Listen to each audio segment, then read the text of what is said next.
Well, the whole world has been talking about what happened inside a United Airlines plane yesterday. Police officers forcibly removed a passenger from an overbooked flight. Now, other passengers captured the incident inside the plane ahead of a flight from Chicago to Louisville, Kentucky. The man you see being dragged here was one of 4 passengers ordered off the plane to make room for airline employees who needed to go to Louisville. Now, the man refused to give up his seat, saying he was a doctor on his way to see patients. Well, the video of that passenger being dragged away went viral on social media. Many people have been expressing their shock. The American actress Ali Wong tweeted, "What United did to this human being was terrible." Siobhan Amin, also an American actor, says, "Shame on United for assaulting a man and forcibly removing him from a flight you overbooked." And there have been calls for a boycott of the airline. Hollywood actress Mia Farrow says, "I will never fly United again." What we've also seen is a number of customers is this: cutting up my United frequent flyer card and will never, ever fly them again. Yeah, not a good day for United Airlines, that's for sure. I'm joined here at the big table by Philip Kadelbach, who is the co-founder and CEO of Flight Right. That's a company specializing in securing compensations when people are done wrong by the airlines. Philip, let's just talk about what we saw on this United Airlines flight. How would you go about compensating that passenger who was dragged off the plane because it was overbooked?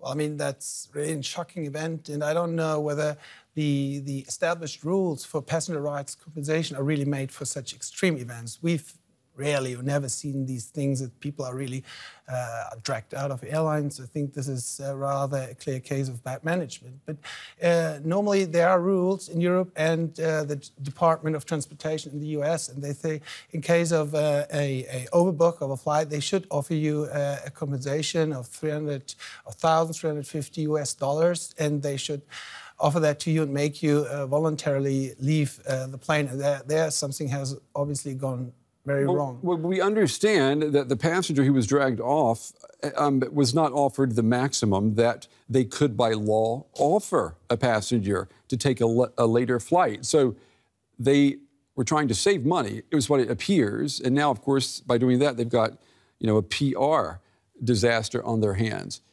Could something like that in the U.S., could it happen here in Europe? Yeah, it could happen, but we really don't see that very often because here, obviously airlines have some kind of a DNA problem, and I think United Airlines have a special problem because we saw that leggings case a couple of months ago. Right. And the simple answer to that question is if United Airlines would have offered some more money, not 800 euros, but maybe let's say 1,500, they would have clearly found people who voluntarily would have left the plane. And they were just saving money, and maybe they're too much competing on price instead of competing based on user experience. In the United States, planes or airlines do have the right to deny you a seat, although you've purchased it. But it's in the fine print that if they are overbooked, they can say you can't fly with this particular flight. Is that the case here in Europe as well?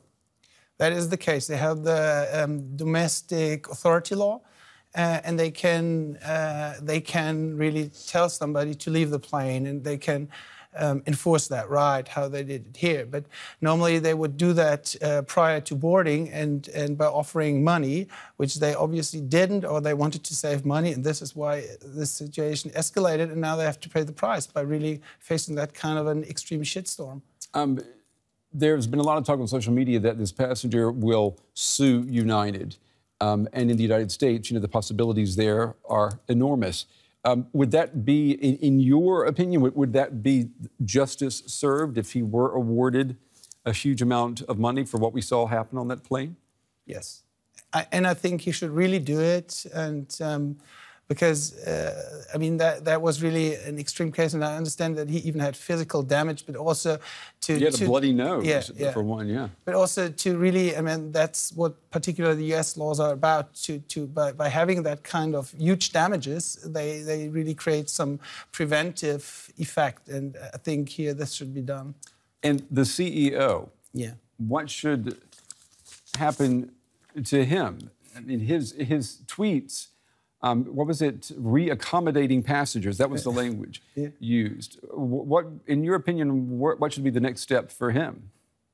Well, maybe he should hire a different PR agency and, well, he got the work on his communication. But he got the Communicator of the Award, I think, a few months ago in the United States. So the what was it? The Communicator of the Year Award. So that's the irony, right? All right, Philip Kattelbach, co-founder and CEO of Flightright, a company that, helps in getting compensation when things like this happen, which we hope it doesn't happen very often. Philip, thank you very much. Thank you for having me.